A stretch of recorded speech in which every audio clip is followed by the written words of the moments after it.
주님 큰 영광 받으소서.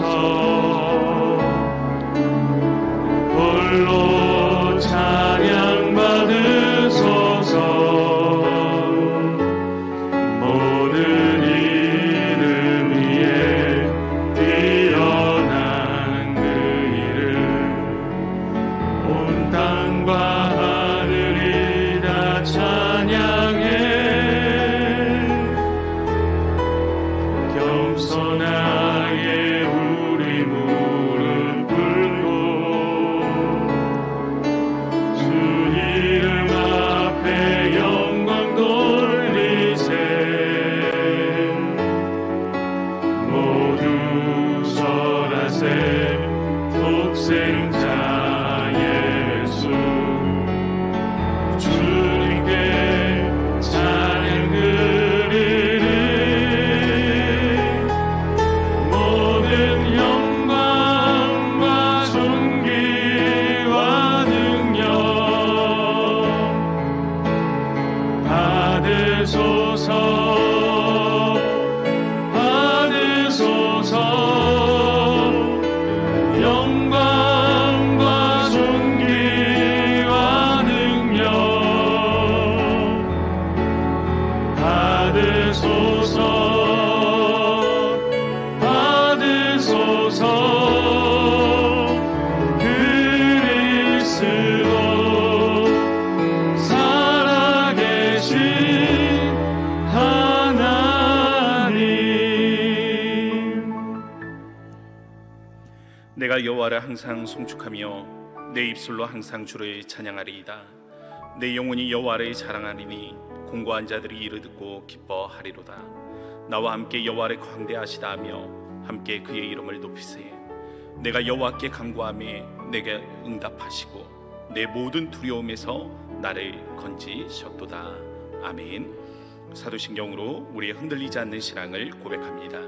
전능하사 천지를 만드신 하나님 아버지를 내가 믿사오며 그 외아들 우리 주 예수 그리스도를 믿사오니 이는 성령으로 잉태하사 동정녀 마리아에게 나시고 본디오 빌라도에게 고난을 받으사 십자가에 못 박혀 죽으시고 장사한 지 사흘 만에 죽은 자 가운데서 다시 살아나시며 하늘에 오르사 전능하신 하나님 우편에 앉아 계시다가 저리로서 산자와 죽은 자를 심판하러 오시리라.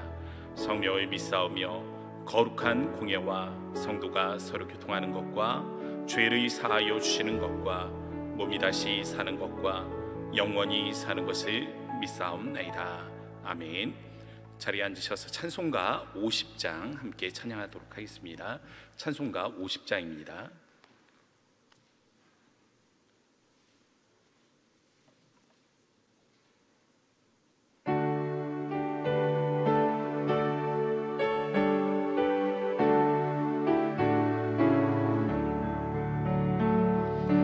내게 있는 모든 것을 아낌없이 드리네. 사랑하고 의지하며 주만 따라 살리라.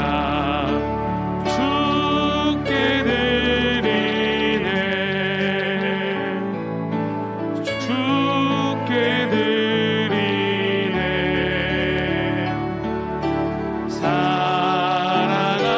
사랑하는 구주 앞에 모두 드리네. 내게 있는 모든 것을 겸손하게 드리네.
주시는 하나님의 말씀은 어제 큐티 본문인 누가복음 21장 1절부터 9절의 말씀입니다. 함께 교독하도록 하겠습니다. 예수께서 눈을 들어 부자들이 헌금함에 헌금 넣는 것을 보시고 또 어떤 가난한 과부가 2렙돈 넣는 것을 보시고 이르시되 내가 참으로 너희에게 말하노니 이 가난한 과부가 다른 모든 사람보다 많이 넣었도다. 저들은 그 풍족한 중에서 헌금을 넣었거니와 이 과부는 그 가난한 중에서 자기가 가지고 있는 생활비 전부를 넣었느니라 하시니라. 어떤 사람들이 성전에 가르쳐 그 아름다운 돌과 헌물로 꾸민 것을 말하며 예수께서 이르시되 너희 보는 이것들이 날이 이르면 돌 하나도 돌 위에 남지 않고 다 무너뜨려지리라. 그들이 물어 이르되 선생님이여 그러면 어느 때에 이런 일이 있겠사오며 이런 일이 일어나려 할 때에 무슨 징조가 있사오리까? 이르시되 미혹을 받지 않도록 주의하라. 많은 사람이 내 이름으로 와서 이르되 내가 그라하며 때가 가까이 왔다 하겠으나 그들을 따르지 말라. 함께요. 난리와 소요의 소문을 들을 때에 두려워하지 말라. 이 일이 먼저 있어야 하되 끝은 곧 되지 아니하리라. 아멘. 드려진 예물을 위해서 우리 함께 기도하도록 하겠습니다. 거룩하신 아버지 하나님, 감사의 영광을 주님 앞에 올려드립니다. 오늘 이 새벽 아침에 하나님께서 우리 성도들을 주의 거룩한 존전으로 이끌어 주시니 감사합니다. 이곳에서 우리가 구하고 간구할 때 하나님께서 하나님의 성전 앞에 주의 얼굴을 두시겠다, 주의 귀를 두시겠다, 주께서 그곳에 눈을 두시겠다 말씀하셨던 것처럼 하나님, 우리가 구하고 간구하는 이곳에 하나님의 눈과 귀와 하나님의 얼굴을 보여주실 때 우리를 긍휼히 여기시는 은혜가 함께하게 하여 주옵소서. 특별히 우리 모든 성도들의 기도와 간구 위에 하나님의 역사 함께할 수 있는 은혜의 시간 될 수 있도록 주님이 축복하여 주시기를 원합니다. 하나님은 특별히 드려진 예물을 위하여 기도할 때 하나님, 우리의 감사의 마음과 하나님, 우리의 1000번째의 하나님 기도의 소원과 하나님의 여러 가지 각종 하나님 귀한 마음들이 있어 주님 앞에 올려드립니다. 하나님께서 그 마음을 받아주시고 더 많은 것으로 주님의 나라와 교회를 위하여 헌신하고자 하는 그 마음 위에 하나님 주의 은혜가 함께할 수 있도록 주여 축복하여 주옵소서. 주가 채우시는 은혜로 말미암아 힘들고 어려운 중에도 하루하루 하나님 주님의 은혜로 우리가 살고 있습니다. 주님께서 함께하여 주시매 하나님 늘 주가 우리의 필요를 채워주시는 줄로 믿사오니 우리 성도들의 삶을 굽어 살펴주시고 하나님 저들의 삶의 모든 필요 위에 주의 은혜가 차고 넘칠 수 있도록 축복하여 주옵소서. 오늘 반주하는 우리 자매에게도 하나님께서 함께하여 주셔서 하나님 그 길을 인도하시고 그 마음의 소원에 주께서 응답하여 주옵소서. 역사하시는 예수님의 이름으로 감사하며 기도합니다. 아멘. 예수님 당시에는요, 성전에 가보면 이 연보계가 있었습니다. 헌금함이 있었죠. 이는 돈을 넣는 머리 부분이 좀 컸습니다. 머리 부분은 이렇게 크고요, 또 그 동전이 들어가는 이 아래쪽은 좁은 모양을 가지고 있었습니다. 그래서 위에는 크고 아래는 작은 이 나팔 모양을 하고 있어서 나팔괴라는 이름을 가지고도 있습니다. 여인의 뜰이라고 불리우는 이 앞마당에 13개의 헌금함이 놓여져 있었는데요, 그 중에 7개는 이 성전세를 내는 그러한 헌금함이었고 6개는 낙헌제를 드리는 그런 헌금함이었습니다.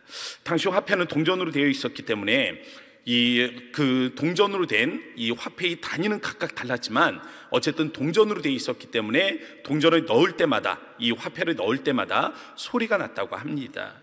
부자들은 이곳에 헌금을 하면서 묵직하게 울리는 자신의 그 헌금 이 소리에 자신의 재력을 과시하고 싶은 마음들이 있었고 또한 그 공로를 자랑하고 싶은 그런 마음이 있었던 것 같습니다. 하루는 예수님께서 이 헌금함 옆에 있으실 때 부자들이 헌금하는 것을 보았습니다. 그리고 또 잠시 후에 과부가 와서 헌금하는 모습을 보았습니다. 부자가 얼마나 헌금했는지는 모르겠습니다. 그런데 과부가 드린 금액이 얼마인지는 성경이 그것을 분명하게 기록해주고 있습니다.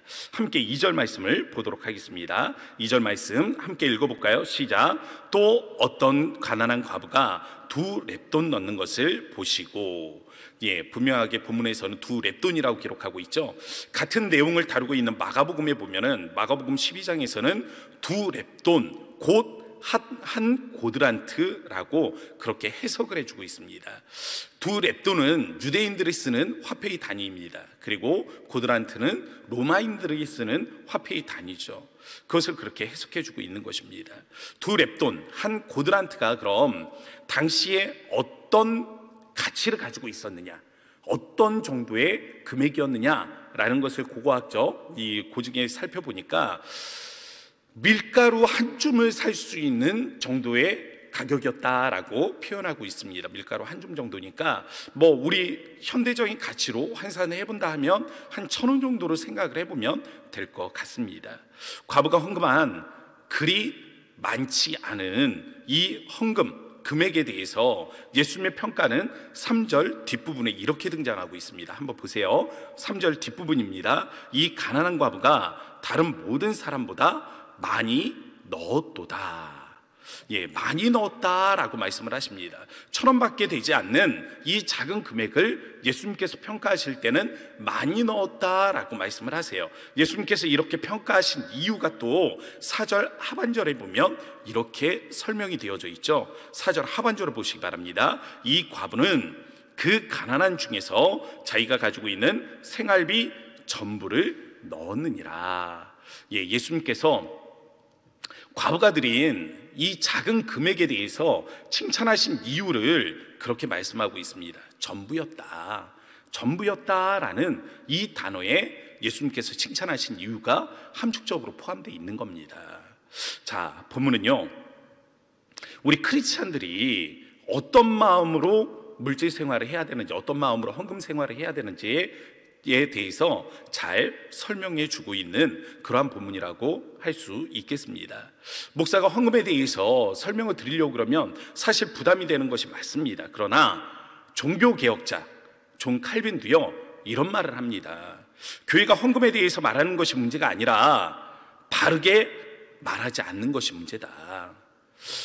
종교개혁자 존 칼빈은요, 중세의 로마 카톨릭 교회가 면죄부를 판매하는 그러한 문제로 인해서 교회의 타락을 주도해 나아갈 때 종교개혁의 중심에 서 있던 그런 사람이었습니다. 그리고 로마 카톨릭의 그 면죄부 판매에 대해서 신랄하게 비판하던 그런 사람이었어요. 그런 사람이 지금 뭐라고 말합니까? 교회가 헌금에 대해서 가르쳐야 된다, 가르치되 바르게 가르쳐야 된다라고 말하고 있는 것입니다. 영국의 부흥운동을 일으켰던 존 웨슬리라는 분은 이런 말을 했습니다. 지갑이 회심하지 않는 회심은 없다라는 것이죠. 우리가 주님을 만나고 주님이 우리의 삶의 주인으로 다가오게 되었을 때 우리의 돈의 사용처가 바르게 바뀔 수 있다라고 가르쳐주고 있는 것이죠. 기독교의 바른 물질관은 그럼 무엇이겠습니까? 모든 것이 하나님의 소유임을 인정하는 것입니다. 예수님께서 오늘 과부의 두 렙돈을 칭찬하신 이유가 무엇입니까? 그것이 그녀의 생활비 전부였기 때문에 그렇습니다. 이 모든 것이 주님의 것입니다 라는 이 신앙의 고백이 거기에 담겨져 있었기 때문에 작은 금액이지만, 그 당시에도 큰 것이 아니었고 지금도 큰 것이 아니지만 예수님께서는 그녀를 칭찬하고 있는 것입니다. 기독교인의 바른 헌금 생활은 11조가 아니라는 이야기입니다. 10에 10조가 바른 것이죠. 모든 것이 주님의 것입니다 라는 이 신앙 고백이 먼저 선행이 되어야 된다라는 것입니다. 여기 계신 분들 중에 많은 분들이 아마 경험을 해보았을 것입니다. 가끔 교구를 사역하다 보면 그달의 생활비 전체를 헌금하시는 분들을 만날 때가 있습니다. 젊은 청년이 취업을 위해서 그렇게 열심히 노력하고 또 몇 번의 낙방도 해보고 또 기도하면서 그렇게 준비해서 어렵게 취업에 성공을 하는 경우들을 봅니다. 그리고 첫 직장에 들어가잖아요. 첫 월급을 받게 됩니다. 생각해보면 그래요. 많은 시간들이 걸렸기 때문에, 그리고 그 앞서 선행되었던 실패의 순간들이 있었기 때문에 첫 월급은 무엇보다도 이 청년에게 중요하고 또 필요한 부분이라고 생각을 합니다. 쓸 곳들이 얼마나 많겠어요. 그런데 또 이 교구 목사를 찾아와서 이 첫 월급이지만 하나님께 헌금하고 싶습니다라는 자신의 신앙 고백을 드리면서 함께 기도를 요청하는 경우들을 보게 됩니다. 이런 청년들을 만나게 되는 거예요. 이런 청년들이 있는 이유가 무엇입니까? 결국에는 부모들이 그러한 신앙을 가르쳐 주었기 때문에 그런 것 아니겠습니까? 나아가 추수감사절이 되면 하나님께서 올 한 해에 우리 가정에 주신 은혜가 특별하다, 주신 은혜로 우리가 풍요롭게 살 수 있었다라는 이 신앙의 고백을 하면서 특별히 이 특별한 은혜의 감사에 그달의 수입을 또 다 전체적으로 헌금하는 그런 분들을 만나게 됩니다. 생각을 해봤어요. 11조만 해도 신앙의 양심에 거리낄 것이 무엇이 있겠습니까? 첫 월급을 탔어요. 11조만 해도 그것에 대해서 많은 사람들이 칭찬을 할 겁니다. 또 자신의 신앙 양심에 거리끼지도 않을 거예요. 그런데도 자신의 수입의 전체를 드리는 이유가 무엇이겠습니까? 하나님께서는 10의 10조, 이 모든 것이 하나님의 것이지만 하나님께서 9은 우리에게 허락해 주셨기 때문에 그 9은 우리가 어떻게 쓰든지 마음에 우리가 신앙적인 거리낌을 받을 것은 없죠. 그런데 굳이 왜 그달의 수입 전부를 드리겠습니까? 하나님이 하신 일이라고 믿는 겁니다. 취업 전선에 나가보면 그렇습니다. 비슷비슷해요. 결국에 마지막에 가서 경쟁하는 사람들은 비슷비슷합니다. 그동안에 준비해온 실력들을 보면 모두가 비슷해요. 취업 경쟁을 벌일 때 내가 된 이유가 나 때문이 아니라고 고백을 하는 거죠. 내가 잘해서가 아니라, 또 내가 열심히 노력해서가 아니라 하나님께서 주신 기회다라고 인정을 하는 것입니다. 그리고 그곳에서 앞으로 이루어질 일들에 대해서 여전히 하나님께서 기회를 주시고 하나님께서 여전히 그곳에서 능력을 주셔야 가능한 일임을 고백하며 그렇게 드리고 있는 것입니다. 예상치 못한 은혜를 받아서 삶의 풍요로움을 겪을 때 우리가 한 해를 열심히 살아서가 아니라 그 열심히 산 것에 하나님께서 은혜를 주셔서 열매를 거둘 수 있었다라는 이 신앙의 고백이 있기에 우리가 하나님 앞에 특별한 감사를 드리는 것 아니겠습니까? 이처럼 물질에 대한 우리의 바른 가치관이 중요한 이유가 여기에 있는 것입니다. 저는요, 우리가 이 물질에 대해서 바른 가치관을 갖는 데 있어서 두 가지 중요한 이유가 있다라고 생각을 합니다. 첫 번째, 믿음 생활에 있어서 부하내동하지 않을 수 있습니다.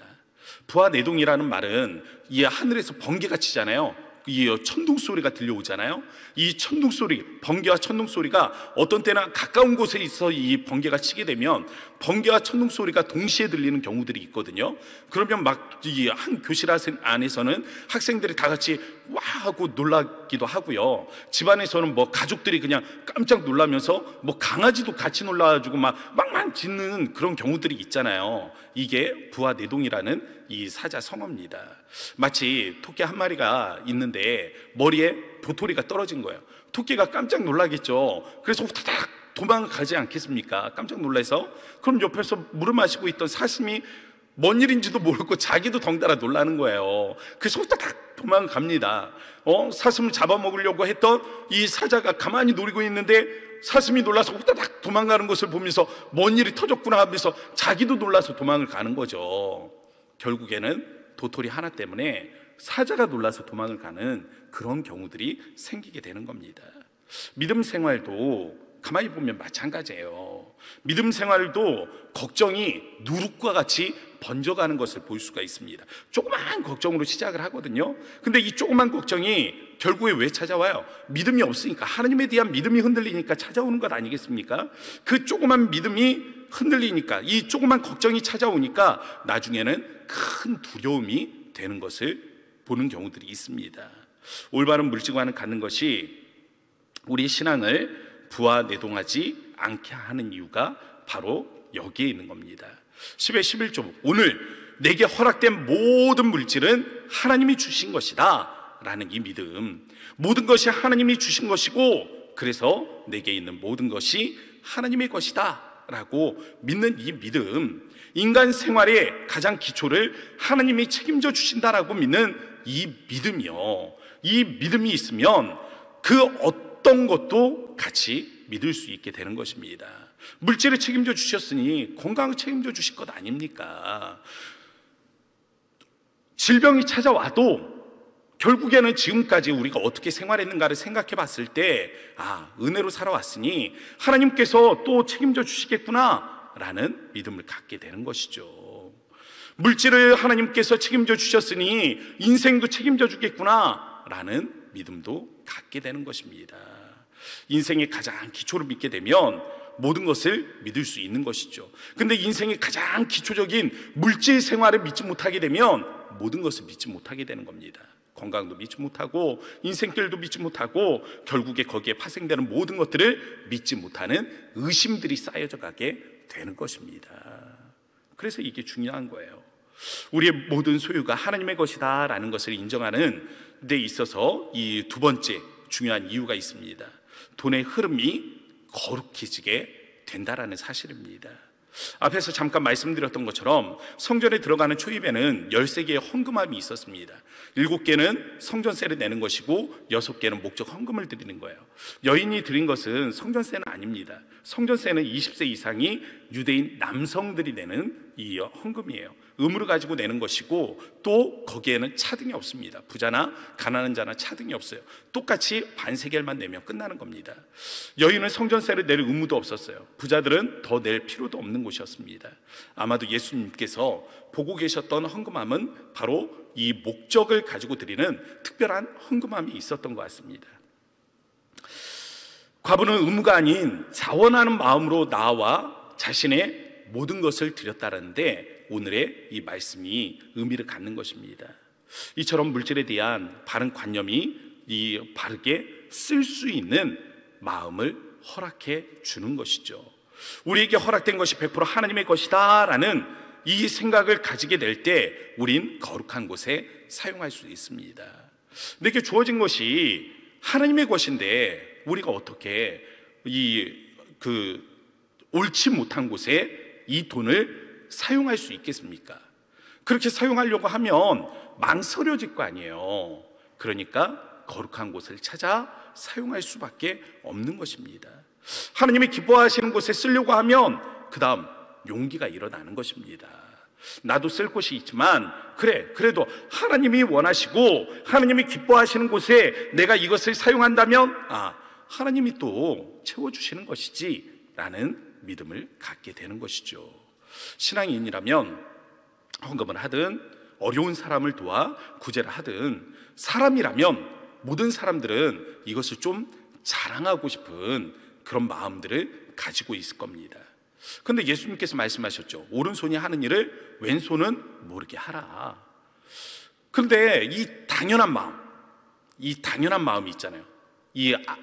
하면서도 누군가는 알았으면 하는 이 당연한 마음을 우리가 어떻게 숨길 수 있겠습니까? 숨기는 게 아니고요, 바르게 생각하는 것입니다.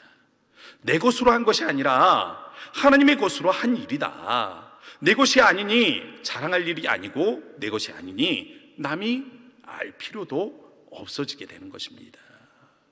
숨기는 게 아니고 바르게 생각하는 거예요. 주인이 달란트를 맡겼을 때 충성되게 사용한 자에게 말씀하셨습니다. 내가 충성되게 사용하였으니 더 많은 것을 너에게 맡기겠다. 우리에게 주어진 물질에 있어서 우리가 하나님의 뜻대로 하나님의 생각대로 바르게 사용할 수 있다면 우리 주님이 찾아와 우리에게 말씀하실 것입니다. 내게 맡긴 것에 대해서 내가 충성되게 사용하는 것을 보니 내가 더 많은 것으로 너에게 맡기겠다. 이러한 믿음으로 오늘 우리의 물질 생활들이 이루어질 수 있기를 바랍니다. 우리 찬양하고 함께 기도하도록 하겠습니다.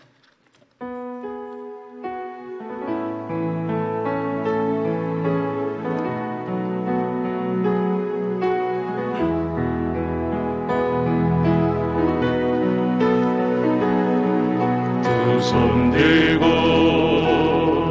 찬양합니다. 다시 오실 왕 여호와께 오직 주만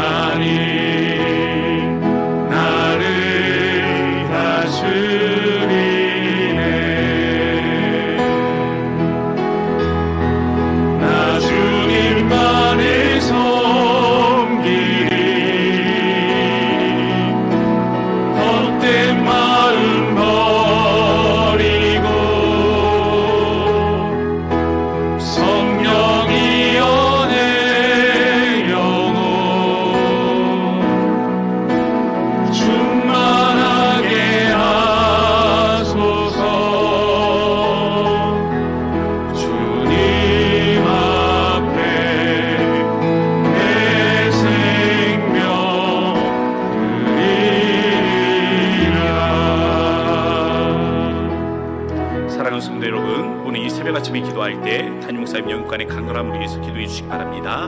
나아가 우리 기도할 때 태신자 전도 축제 중에 있습니다. 우리 태신자 작정을 위해서 그리고 태신자 전도 축제를 위해서 우리 함께 기도해 주시기를 부탁을 드립니다. 또한 우크라이나 땅을 위해서 기도해 주시기 바랍니다. 전쟁 가운데 있는 이 땅에 하나님께서 평화의 소식으로 함께 하시고 하나님께서 속히 그 땅에 평화가 임하며 무너졌던 교회들이 수축되어지는 은혜가 있게 하여 주셔서 우리 젊은 세대들을 바라보며 우리 함께 기도할 때 우리의 다음 세대를 위하여 또한 우리의 젊은이들을 위하여 기도해 주시기를 부탁을 드립니다. 주의 이름을 세 번 부르짖고 우리 간절한 마음을 합심하여 기도